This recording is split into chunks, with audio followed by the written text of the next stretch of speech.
Good evening, everyone. And thank you for coming out to this event. This conversation, defining the next chapter, is extremely important because many of us, we go through different obstacles in our lives and we're trying to find our purpose. We're trying to figure out what is the next chapter for us. Where are we going? Can I afford it? Do I have the right stuff? And who am I really? Because maybe you didn't have the right mentor. Maybe you didn't have the right parent to guide you through this process, right? But for some reason, there's something that pushed you and motivated you to get to that next level. Maybe it was your community. Maybe it was that parent. Maybe it was that aunt, that uncle, or that best friend of yours. But whoever it was that motivated you, you made it to that next chapter, and you continue to strive for more in your life. So tonight, we're going to have an awesome discussion and conversation. We're going to have two outstanding speakers who will go first, and they're going to speak each for about 5 to 7 minutes. And then we're going to lead into our incredible panel tonight and have an awesome dialogue and look at this next chapter a little bit deeper. We have two high school students.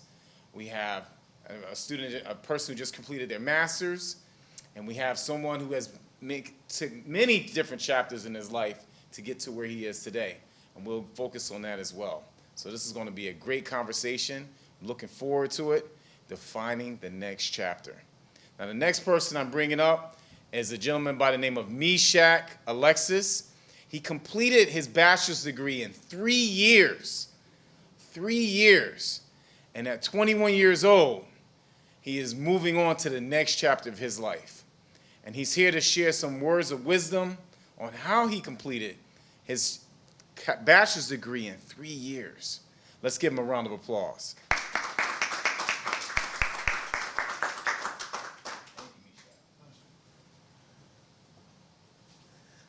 Good evening, everyone. Good evening. I am so glad that I can be here with you all today and talk to you about my journey. Like Mr. Booker said, I have a political science degree, and I attended Eastern Connecticut State University, and I've done it for 3 years. A little bit about me is that I'm a middle child. I have a Haitian background, so I've been raised in that type of culture, and that influenced me in a lot of ways. And so I just want to tell you different stuff about what it took for me in order for me to get to where I am today. So I believe that the things that really carried for me was the fact that I took decision, sacrifice, and endurance. Those are the 3 things that I know for a fact that solidified my journey. Another fun fact about me is that I stood back in kindergarten, and I was highly bullied because of that. I tried to hide my age. You know, when my birthday came up, people tried to ask me certain questions as to why my age is different than theirs. And I went to a private school. So the mentality was different. People were very hostile when it comes to the fact that I stayed back. And so after a while, because I didn't have friends or because I didn't have that circle, in that quiet place, I found out more of who I was. And I believe that really empowered me to my journey. So when I went to high school, my high school, it was a college preparatory type of school. And so I put in my mind, I made a decision and said, I am going to do better than I did before. Instead of looking how I did from my past, I'm going to do better in my future. So I took extra college courses during my high school experience. So right after high school, I just went to the Gateway Community College, took psychology courses, took math courses, took X, Y, and Z courses that everyone knows. And that really gave me the tools to, when I went to college, it gave me the ability to come in with 21 credits in total. But with that, I had to make sacrifices. I had to make sacrifices that I didn't want to I can't just do anything with my life. I can't just, not necessarily hang, but just peruse around and just say, I'm gonna just do this, or just hang around with friends, or be about my business in that manner. So I took the sacrifice in order for me to excel for where I am today. And then it was the endurance. I believe that a lot of people in their journey, they want it to be a quick fix, a microwave society that we live in today. So I believe that my endurance process, the fact that I kept on telling myself, even though people weren't around, that I was going to be. I didn't think that I was, never in my years, that I could have the seat that I lost. But because I put in my mind that, Meshach, you're going to do it. Meshach, you're able to do it. Meshach, you're not who they say you are. And once I kept on saying that and kept on saying that and kept on saying that, as time went on, it started to happen. And honestly, I would say in my journey, it was hard, but it wasn't impossible. A lot of people, they make us seem as though the vision that you have is impossible to accomplish. People told me that it took 4 years in order to go to college. People told me that I have to do all these things. And another fun fact, my last year of college is when I actually paid for books. And when around that time, I didn't really need to, but I took the decision to do that. And people said that you had to do everything a certain way. I always challenged it. I always asked myself, no, that's not necessarily how it is. No, not necessarily that's how it's going to be. I had an African-American course, history course, and I appealed it. And because I appealed it, it was a requirement for me graduating. Some people said that the school, that institution I went to, said that it didn't cover the history requirement, but I took the initiative and said, okay, no, I'm gonna excel and say, I'm gonna challenge this. This actually is a course that is viable for this institution. And so it went through.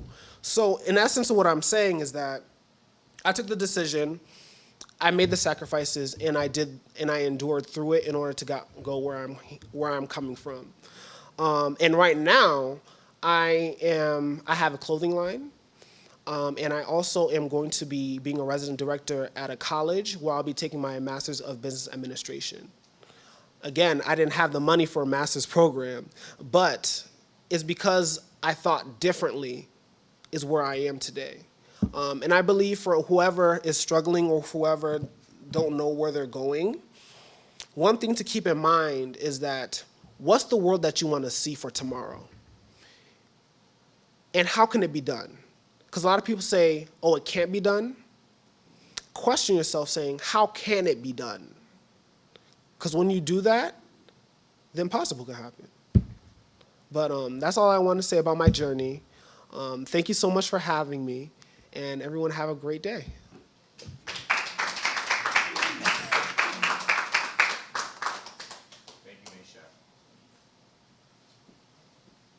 Let's give Meshach Alexis another round of applause. Awesome. The next individual I'm bringing up who's going to speak to us about defining the next chapter, is a doctoral student at Walden University, and his name is Keith Carter, and he has been through various chapters in his life, and he continues to redefine himself on so many levels and continue to push himself to the next chapter. Let's give a round of applause for the future Dr. Keith Carter.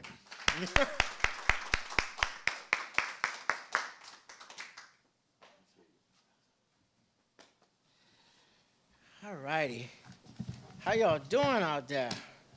One of the things that I was looking at the topic, defining the next chapter. Defining the next chapter. When you go through life, I always say every day is a different page you turn in a new chapter. And I always stick to that. And the reason I said it is, one of the things, if you're going to define the next chapter, you got to know who you are. You can't let someone define who you are. You got to decide on who you are first. And then you step into your chapter, your destiny. You are the one that's responsible for your destiny. So when you step into your destiny, not only do you define yourself, you define your destiny. You want to know who you are, where you're going, And then you want to take that next step. You want to start building from that. Once you get it, you're going into education. When I look at myself, I started out in Louisiana. I worked in a shipyard after graduation. The guys in the shipyard said, you don't need to be here, join the service. You don't need to be here, you're too young, join the service. So one day I got up, funny story, quick portion. My mother called me a Carter. My last name's Carter, but they always recognize me as a Washington, her side. So she called me a Carter. I said, oh, I'm going to join. I was watching a Be All You Can Be commercial. And I said, I'm going to join the service. Right when I said it, the phone rang. That was my destiny right there.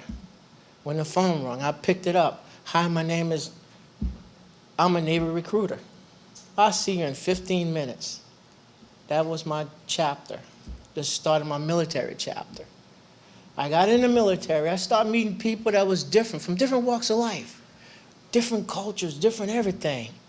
And I started looking at it. I was like, wow. So I'm giving them advice on how to succeed. And I'm looking at it, and, you know, I got a mentor. And one of the things I learned about that was, even though I was helping other people, I was being mentored also. So I took that, and as I progressed, I went to school. Started going to school. I earned a bachelor's degree in the Navy. After the bachelor's degree, I went into my first master's degree. I earned my first master's degree. I got greedy, said I wanted another one. And the reason because I retired. When I retired, I started a new chapter. I began to work with young people. And I was in a mentoring type program I was running. And in that program, there's certain areas of education, if you're not a part of their community, it's hard to communicate. So I went and got that master's. I picked up the second master's, right? So I began to work in that area, but I didn't feel like that chapter was fully designed. I didn't feel like I was there. You know, Booker said I do a lot of movement, but I look at how to help young people progress. That is what I enjoy doing. I look at a young person and say, hey, how are you going to go to the next step? And what are you doing to prepare yourself? And if I'm not prepared, how can I tell them to be prepared? Which led me to my third master's. I earned a third master's in psychology. So that's basically just learning how to talk to people and understanding people and how they operate, right? Which is that next chapter, that next move. I kept moving. And all of a sudden, I jumped in a doctorate degree. So I went from, Louisiana, working in the shipyard, the Navy, retired, and looking at a doctorate degree. Now, what I enjoy about the chapters in my life, as I close them, I meet new people. I begin to work with these people. And I always tell them the same thing. Get a good mentor. Mentoring is important. Always be ready for that chapter in your life. When it comes, be ready. And one of the tools I always tell young people to have, a business card. You always keep yourself armed with a business card. Why? Because when you sit there, you talk to somebody, you let that $1 million walk away from you. I always say, every time you shake somebody's hand, introduce yourself, and they hand you a card and you don't hand that card back to them, you let that opportunity walk. Always be ready for that. Oh, another thing, and the reason why I say that is, that's tied to my next point, social networking. You want to build a social network that is so strong. They always say, you are the environment that you dwell in. If you want to grow, you got to find people that's going to help you grow. If you want that next chapter to be successful, that's what you got to do. You want to build that social network. So as you develop that social network, you look at yourself and you say, this is hard. I know a lot of times I lay down and I say, oh, I'm so tired. But you know what? I always pull on that thing called grit. A young lady named Angela Duckworth introduced this, grit. the ability to overcome obstacles and keep going. And then I look at what's called self-efficacy, to set goals and go for them. Basically, self-efficacy is like if I'm standing at a basketball goal, I'm starting the first chapter of my life. You remember when you was a kid?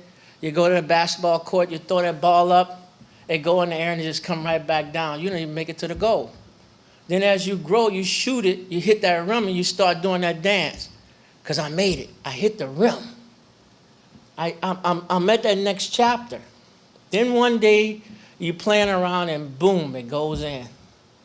What happens? That's the start of a whole new thing. I'm good. I can make a bucket. And that's when you start creating chapters, when you start moving. That's what I base my life on. Being able to do that. Hit that bucket and move on and say, yes, I'm ready for that next chapter. I'm ready to move on. And you know what? I always go back to what I started out with. Never let nobody define your chapters. You define your chapter. Thank you.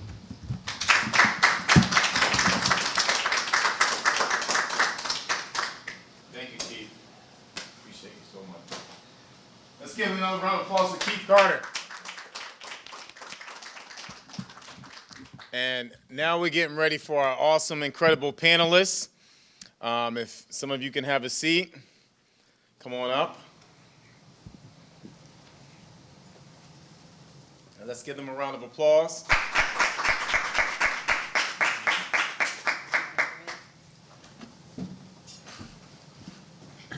Okay. So, when I think of defining the next chapter, and I thought about individuals that I know and who have recently graduated and recently have moved to the next chapter in their life on many different levels. And I think about the word grit and the ability to overcome an obstacle. These four panelists have been able to overcome many various obstacles in their lives, and they have not allowed anything to prevent them from moving forward. And it is awesome and it's a privilege and honor to have you here today. So I just want to tell you all that. And I thank you very much for taking time out of your schedules, because you could be anywhere. And I thank you for just being here this evening. You know, and I'm excited about this dialogue we're going to have tonight. So, as you know, we're sitting here. I would like the people who are viewing this show today, if you could tell them just a quick 30 seconds of who you are, your name, who you are, and just maybe what have you just accomplished in your life? Okay, we'll start with you, Brandon, nephew. My name is Brandon Hamilton. I just graduated from Robert E. Fitch High School, and in this fall I'll be attending Three Rivers Community College to further my education. Awesome. All right. Hello, my name is Stephen Campbell. I'm a student as well as an employee of Groton College in East Hartford, Connecticut, studying manufacturing management. Awesome. My name is Kristen Pasino. I'm a mathematics educator, and I recently finished my Master's of Education. From what school? University of San Diego. Awesome. Hi, my name is Namani McClellan. I'm from the Groton, New London area. I just recently graduated from Robert E. Fitch High School, and in the fall I will be attending Three Rivers Community College to pursue my education in CAD.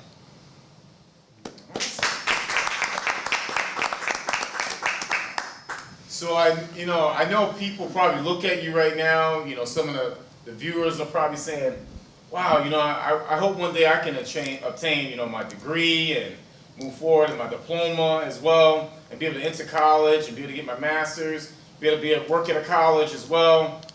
So when I think of these accomplishments that you have accomplished, right?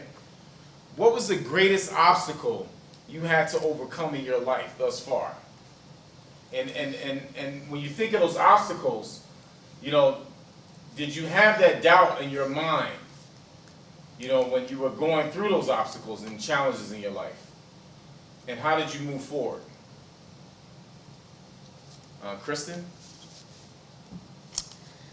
I think for my education-wise, for obstacles, my for my undergraduate degree, I was a first generation college graduate in my family. I had a single parent. I came from a single parent household. So a lot of it was paying for school.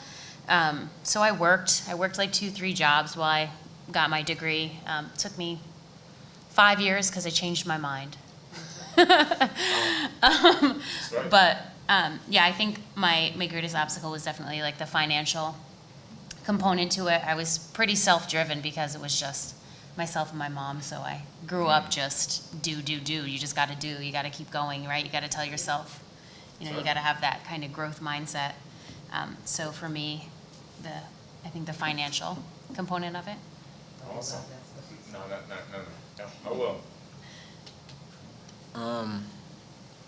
I feel like my greatest obstacle is overcoming a lot of adversity in my life. When you say adversity, can you expand on that a little bit?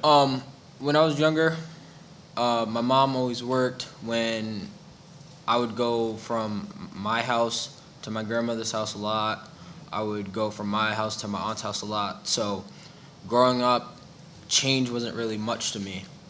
But once I got to high school, a lot of things started changing, like where I lived, who I was staying with. That would change constantly throughout the years. And I feel like that's my greatest obstacle to overcome, and to be able to go through that change and adjust to that change as quick as possible, so I could finish high school and get my diploma the way I want to and not the way other people want me to. Wow. Thank you. Biggest obstacle for me, I've been through many obstacles, but for going to school, my biggest obstacle was also getting out of my own way and really making a decision to do it. And just, I guess, building a different type of support network. Can you elaborate on that for us, please? When I say a different type of support network, people that was actually doing something that was more so in a positive manner, looking forward to the future, long-term careers, really setting goals, and, just growing up. Just growing up. Thank you. Brandon, would you like to expand on that? So my biggest obstacle was happened this year for school.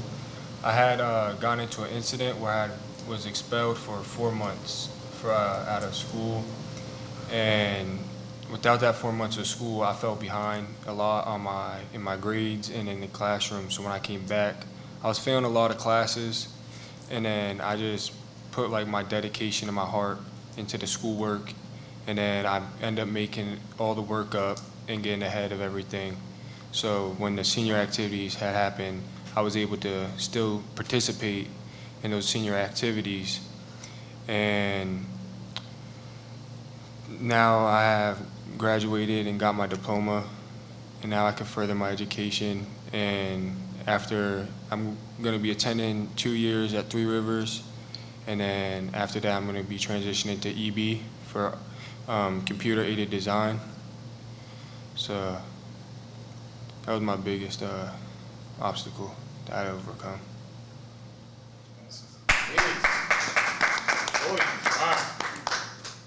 Now, when I think about obstacles, and I think about the four of you, each one of you have expressed those various challenges that you had to overcome. But then I think about those naysayers. I think about those people who are always, coming at you from different angles. What comes to my mind is I say to myself, how did you not allow those naysayers, whether they're family members, maybe people at school, maybe people in your community, people who like from your old crew, how did you prevent how did you not allow those naysayers to prevent you from becoming successful, to prevent you from, when you think about yourself being here, how did you not allow that to stop you from shining? Anyone like to take a stance on that? I'll take a stance on it. For me, it was about me and my vision and what I wanted. Like I said, I had a lot of obstacles. One of my obstacles too was getting back into school after being out of school for a long time. You know, I've learned. I took the time to learn and educate myself, but being in the school environment, the structure of having to do papers or having to do assignments, having deadlines and things like that. And a lot of people said a lot of different things, but I got into a point in my life where it's like, I really didn't care what a lot of people said. It was more about me and my vision and what I wanted. Touching back on what Mr. Carter said about defining yourself, I just chose to define myself. I was released about a little more than 3 years ago.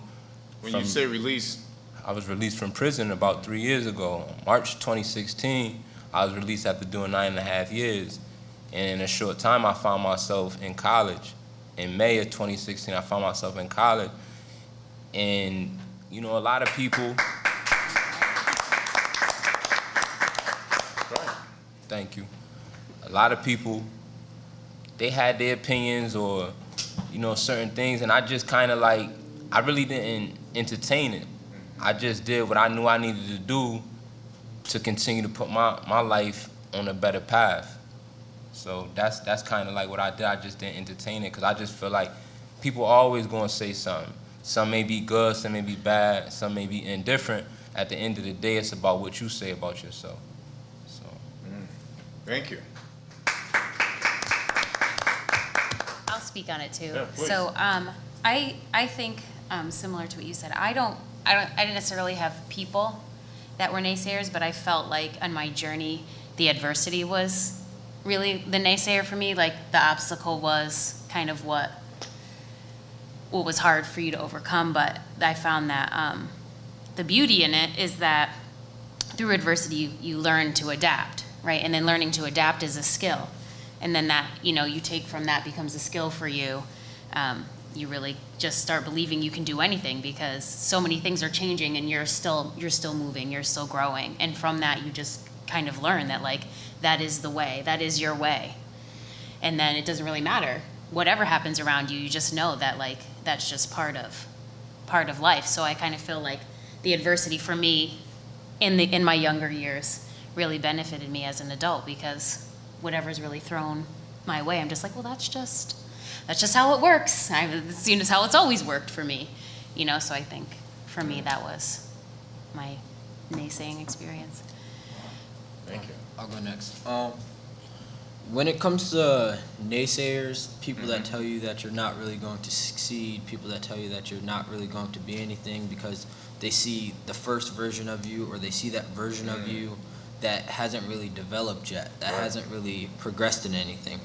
So when I first started high school, my freshman year, 8th grade year, before when I was in middle school, I would get into a lot of trouble and my grades really fell because of that, because my whole thing was I'm going to go to school, not really care, I'm gonna get into a lot of trouble and not really pick up on my grades. But it hit me after my freshman year that I'm not going to succeed like this. So me telling myself that I'm not going to succeed was my motivation to get past the people that tell me that I wasn't going to succeed also. So my goal was to push forward, become the best person I could be, go through, get all my work done, get my grades right, so I could end up becoming the person I want to be. So past summer, I ended up, one of my teachers told me, your junior year's ending, they have this internship at Electric Boat, and I would like to have you apply for it, just try it out. It's not sure that you're gonna make it. And I ended up getting in, going through that internship, and as I was starting, I thought back to my freshman year and thought back to the people that told me I wasn't really going to succeed, wasn't going to be the person that I was going to be. They were telling me that I wasn't going to be anything, basically. And I thought back to how I also went through more adversity with those people, and I was telling myself that I'm going to succeed. So my way of getting past naysayers is I'm going to motivate myself by myself instead of having someone else try and bring me down, because at the end of the day, I'm going to be the person that's going to succeed, not them. And that's just how I deal with naysayers. Thank you. Brandon? So when it comes to dealing with people, like with me, like negative people and telling me I can't do it and stuff, like with this incident that happened this past year where I got expelled, when I came back, people asked me how'd I get back, like I shouldn't be here, I don't belong, like I'm not gonna make it from what happened. And then, because a big part of it was my ego, because you have two different parts of ego, how I break it down. You have the one that wants you to do good and get better, and then you have the other side of your ego who wants to show that you're tough, that you're not gonna let no one walk over you. You're gonna be the big dog. But at the end of the day, you just have to let the positivity and the positive side and surround, because you are the company you keep. So Can you say that again, Brandon? you are the company you keep. So with that being said, like if you're hanging out with a bunch of negative people who just sell drugs, do all that stuff, then that's you're gonna be surrounded by that, and that's what you're gonna follow. So I had surrounded myself with more positive friends and cut off like all the negativity. I had to cut that off and surrounded myself with more positive people. Like my friend Imani McClone over here, he helped me a lot. Like he's the reason like I'm going to college and stuff now. So hanging out with him and getting more connected with him has made everything more positive in me achieving my diploma and moving on to the next step. So with that being said, just when there's negativity hitting you, just turn the cheek and just basically just go to the positive and just never let the negativity just bring you down. Just always follow the light. That's it.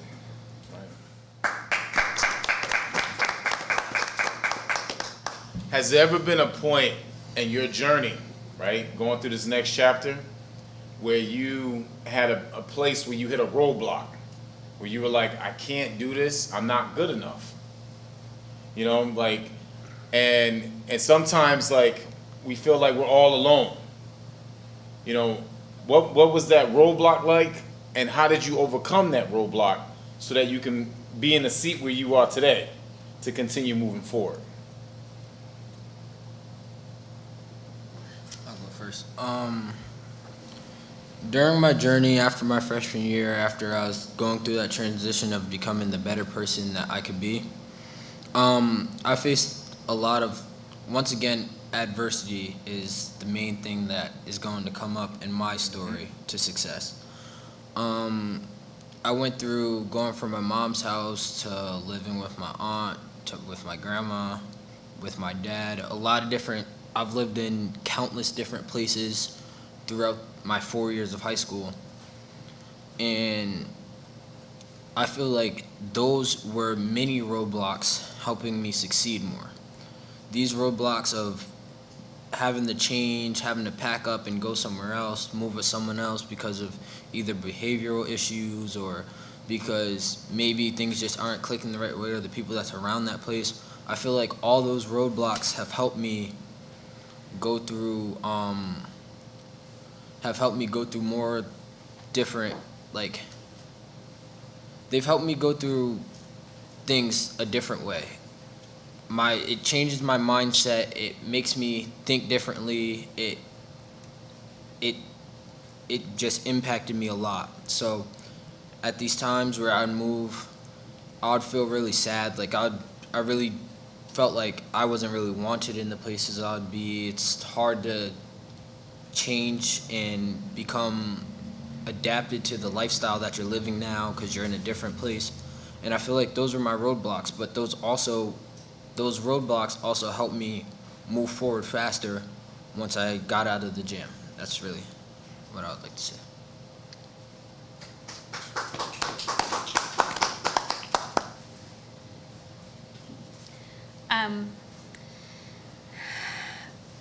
I think I think with Roadblocks for me, it's not so much that I feel like I can't do something or that I'm not good enough, but when I have a moment where I'm thinking I'm maybe not prepared, that's kind of what alerts me that I don't have enough resources. Like I feel I don't have enough resources, so that's when I seek more education. So I think like for me, many times I could use school as, I could use my life as an example, but we'll use education as an example since that's the topic and I'm a teacher. So I started teaching with my bachelor's, right? You don't need a master's, you need a 4-year degree to start teaching. So I started teaching, I went into teaching, and just felt like so not prepared for what I was doing. And I immediately went to like my supervisors and I was like, I need some resources. Come to my classroom, tell me what I can do. But even after that, I still felt like that there was more that I could do. So I didn't necessarily think that I couldn't do it or that I wasn't good enough. I just felt like I needed more knowledge and more resources. So for me, that's. And how did you apply grit, like during that time, that journey? Well, as far as sort of like my teaching journey, I just knew that the work had to be done. I mean, I got my undergrad degree in teaching and didn't start teaching right away. I felt like I was really young, and I wasn't ready for the politics right out of college. I went and did my student teaching. The school I was at offered me a job, and I was just like, no, I'm not ready for this. I worked all through college, so it wasn't like working wouldn't be new for me. It's like not like I needed a job. I had like 3 jobs, So I just felt like at that time I wasn't ready to kind of take on the battles that I faced when I was teaching. So I didn't actually start teaching until maybe 12 years later. I'm a teacher by nature, just and kind of who I am as a person. So I've continued to like teach and mentor kids, but they finally convinced me 11 years later that it was time to step into the classroom, and by that point I had a pretty good picture of what was actually happening in my classroom that I was kind of unaware of at a young age, just coming out of my bachelor's degree.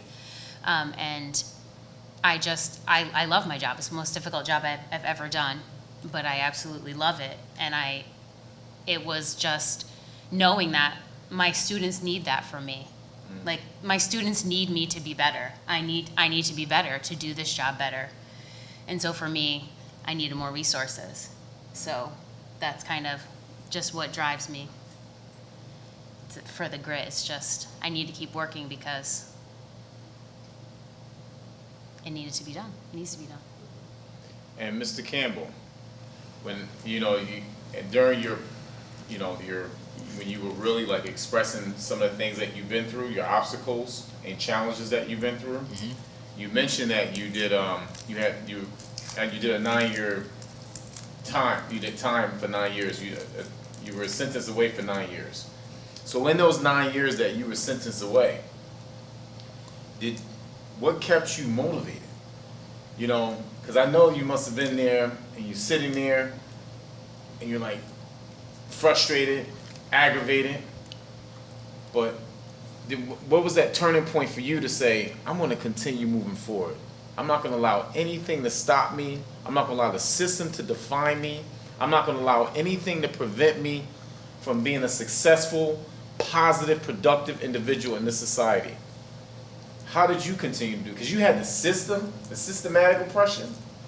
You had all that against you too, and then you got to come back out in the community, and people still think you the same Campbell that you were 9 years ago. I would say a big part of it was gratitude, like being grateful, having just something to be grateful for. And in all that I did 9.5 years, I always found something to be grateful for. And it didn't happen overnight. That was a process in itself. It happened, and it happened one day at a time. It happened one day at a time, one step at a time. It was 9.5 years, and I just had to do every step of it. I couldn't look at, I had a vision for the end, what I wanted it to look like. How I was going to get there, I didn't know. I just knew I was going to get there. I just knew I was going to do it. I was just willing to take that first step. So I guess, like, not looking at it as a roadblock, looking at it more as just something I got to overcome on my journey to get where I know I want to be.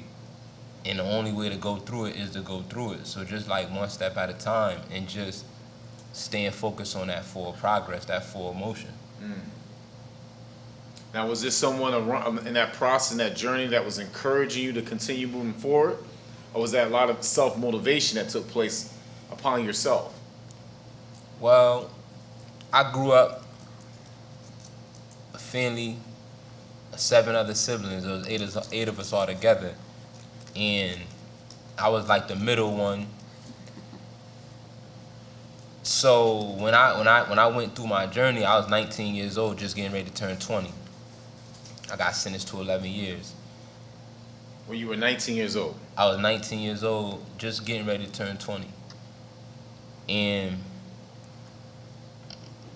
my brother, we was both in the sports. He was a year younger than me. You know, he stopped hanging out with me.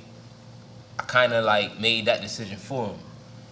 And seeing what he went through, just understanding, like, he got a 4-year degree to a university on a sports scholarship.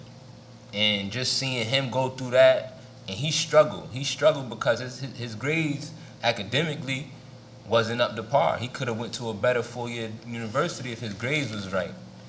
And just seeing him go through what he went through, he struggled, he got a degree. My sister, going seeing what she went through, like growing up with her, knowing the path and the journey she took, you know, that kind of motivated me. So just seeing that, it kind of motivated me, like, I got to do something. It's like I just got to do something. So like it was just that. And then I was just blessed with certain individuals when I was doing my time that I just gravitated towards, and they just encouraged me, you know, to read, or I just have different conversations. A lot of things just didn't seem appealing to me anymore. So it was like I just knew I needed to do something different, and I'm under the philosophy, in order to get something you never gotten, you got to be willing to do something you never done. That's right. So. That's right.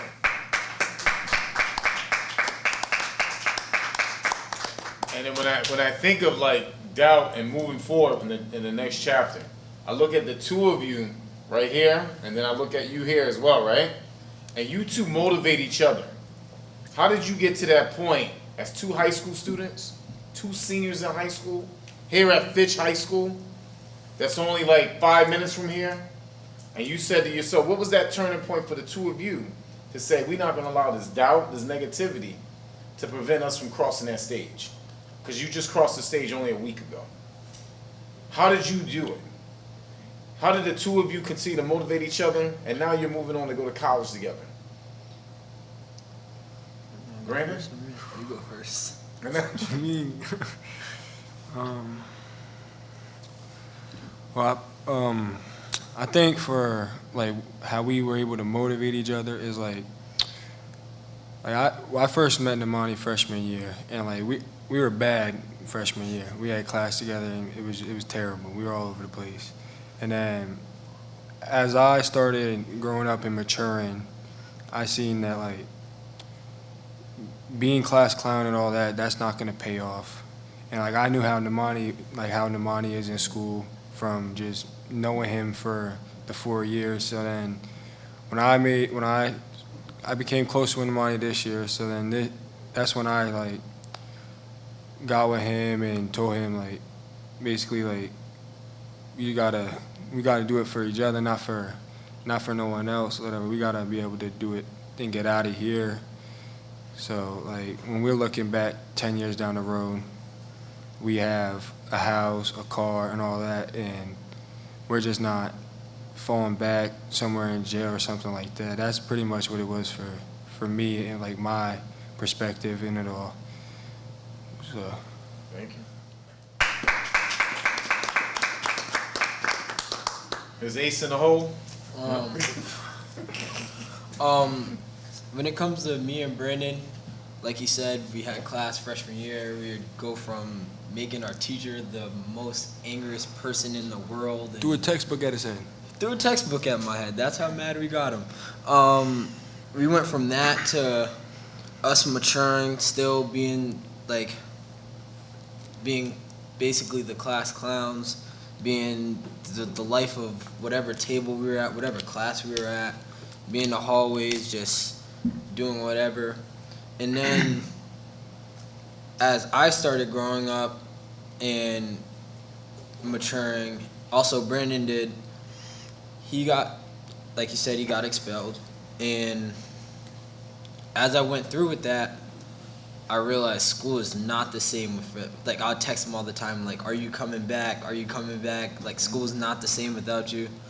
And so once he started coming back, I started going over to his house. I'm at his house every day. I go there more than my house. And I just stay over there, and we always talk about future goals, not past goals. We're going to talk about long-term goals. You say you talk about future goals and not what? Not past goals. We're not going to talk about what we wanted to do, what we should have done. We're going to talk about what we're going to do, how we're going to get there, what we're going to do in the future, plan out how life's like, and not just live in the past. We're going to live in the future. And we talk about it all the time, and that's how I ended up getting Brandon on track of, let's go to college, let's get these 2 years done, maybe pursue more, but also our plan is both to go into EB. And he knows, right now Brandon knows almost nothing about CAD. But I've been studying CAD for a couple of years since my freshman year, and I did the internship at EB, so I got training there. And basically my goal is to teach him to make him better at what he's doing, so we can both excel in the same fields and be the best person that we could be in that one field. So your goal is to teach him to be better, right? Yeah. And Brandon, how are you making him? How is he making you better? And how are you making him better? I'm pretty much making him better because when stuff gets tough, I just help him out and just show him the positivity, and I'm that positive piece to help him. Like when he's feeling down or something, I'm that positive piece to keep him up, and then to keep us both going. So we kind of reflect the positivity off of each other, and just to have that piece that we can rely on is pretty good. And so the sky's the limit for both of us. As long as we stay intact and just don't let anything negative get in between what we have going on now. Awesome. Now, as we're coming to a close, because I'm going to open this up to the audience as well, what advice would you have for some of those individuals who are probably watching this show and they're saying they're, probably at home right now, saying to themselves, I don't know if I can get my high school diploma. My mother never got their diploma. My father never got their diploma. My uncle, this is who I am. What advice would you have for, that individual right now who's probably watching this and they're probably like, I got a felony. I don't know if I'm going to be able to do it myself. I don't know, if I can get financial aid. I don't know if I can get through college. What advice would you have for that person who's sitting there watching and saying, I got to support my mom, my dad, my uncle. I have to just work and get this job. I don't know if I can continue going to college. It's too hard for me. And what advice would you have for that individual right now who's just at home and they just so comfortable being where they are, and they're just like, I don't have anyone encouraging me around me. I don't know if I can ever get out of the situation that I'm in because I got bills piling up. I'm about to get evicted. I don't know what the next chapter of my life is going to be like because no one around me is even thinking positively about the next chapter. And my family right now, they're just constantly discouraging me, even the music I listen to, the movies I'm watching, and there's nothing good around me. What advice would you have for those viewers right now who desperately need to know some solutions to help them, guide them through this process? I would say you have to be willing to make a sacrifice. You got to be able to give something up to get something new. It's one thing to say you want it, but it's another thing to act on the things you say you want and give up some things to get what you want. And just take the first step. Somebody that, going for your GED, for instance, go get a book. Go get the GED book. Start studying. Sacrifice a little bit of time out of your week to get that. A little time up front gonna pay off a lot in the end. Just study, even if it's a half an hour a day. Just continue to get yourself in a routine and the habit of doing it, and just put in the effort. Just put in the effort. You'll be surprised where you end up. That's what I'll say. Thank you.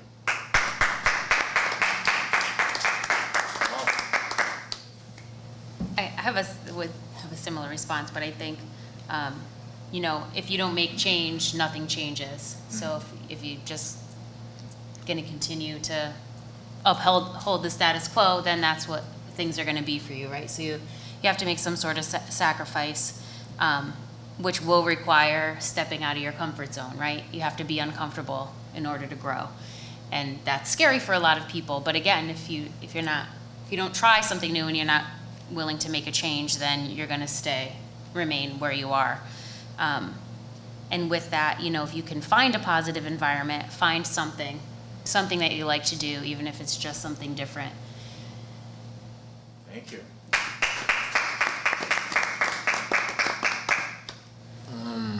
My advice to that person out there watching this that might be going through a tough time, might be focusing on their next chapter, but are getting caught in the last couple of pages of the last chapter that they're on, is maybe to focus on yourself while also focusing on other people. I feel like some people may doubt you, people may say you're not going to be anything, they might try and put those roadblocks or those speed bumps in the way for you not to be able to get to the other side, basically. And what you have to do is build a bridge. You have to build a bridge over you have to build a bridge over that patch that you can't really get over and make it over. No matter how long it may be, no matter how short it may be, no matter how high it may be, you have to find your way over this patch that you can't get over. And the way you get over that is by focusing on yourself, making yourself a better person, maybe give, like Steven said, to give up some things to get other things. Maybe you might have to do that, but whatever you have to do, focus on yourself and make yourself a better person to get to where you need to be. That's right. And once you get to where you need to be, don't stop there. Once you get to where you need to be, go on to places where you may not need to be. Focus on being better for yourself, to make people around you better, or to help the other people around you, because even though it may not seem like it, if you do big and you become a big person and you become that more mature person, you will affect many around you. And that's what I have to say. Wow.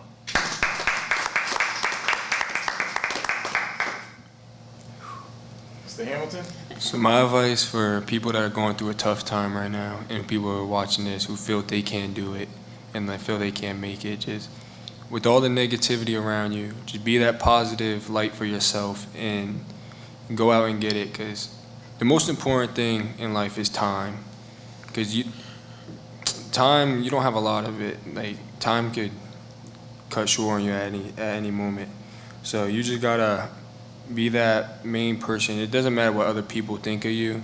It doesn't matter how they feel about you. It's just how you feel about yourself. And you just gotta be that outlook for yourself and just go out and get it. You can't let anyone hold you back. And like Namani said, if there's that rough patch, you just got to build that bridge to get over it. You got to be able to get over that hump in the road and just keep moving on and get to where you want to be, not stay where you're at. Because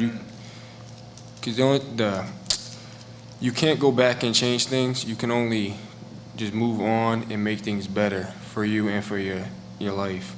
So you just gotta stay that positive factor and just keep grinding and keep putting in time and dedication, blood, sweat, and tears, and make the best of what you have.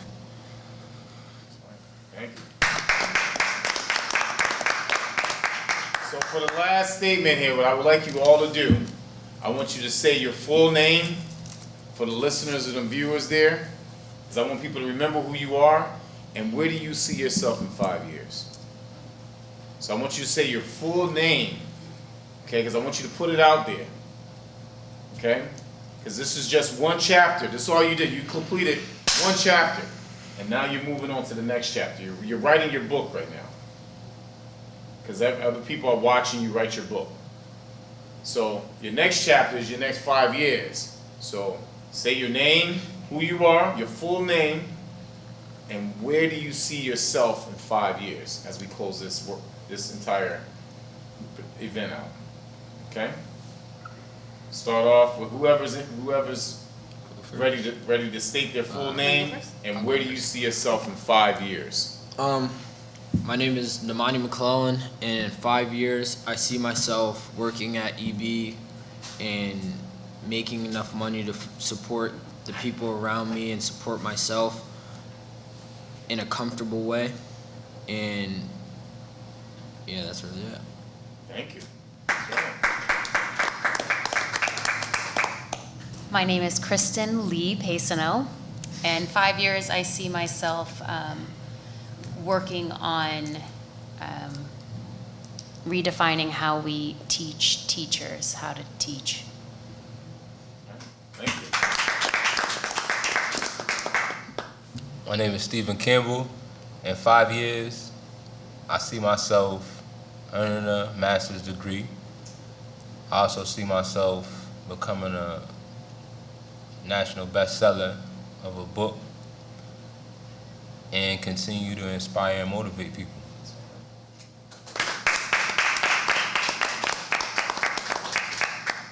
My name is Brandon Hamilton, and in 5 years, I see myself working at EB and working on getting my bachelor's degree. That's right.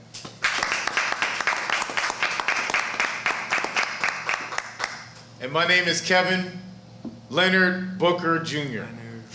And defining the next chapter. This is something that I believe in, I truly continue to believe in. And as Brandon said earlier, time is something you can never get back. So continue to surround yourself around positive individuals, continue to move forward, and always remember that excuses are the tools of the incompetent, which create monuments of nothingness. And those who specialize in the use of these tools seldom amount to anything. And I always got to go back to my mom when I was 15 years old. She said to me, she said, "Kevin, what are you going to do when you get out of high school?" I said, "I don't know. I think I want to rap." And my mother looked at me, she said, you either go to college, you go to the military, you get a trade, or come a little closer, you get out of my house. And what my mother was teaching me at that point in my life, when she taught me that you always have options in life. And she always said, make sure you surround yourself around positive individuals, people who will encourage you to be your best. Don't get swallowed up with all this negativity. So I want to thank you all for listening to this program today. And also, thank you for understanding the purpose of what this journey is all about. Have a wonderful night. Thank you.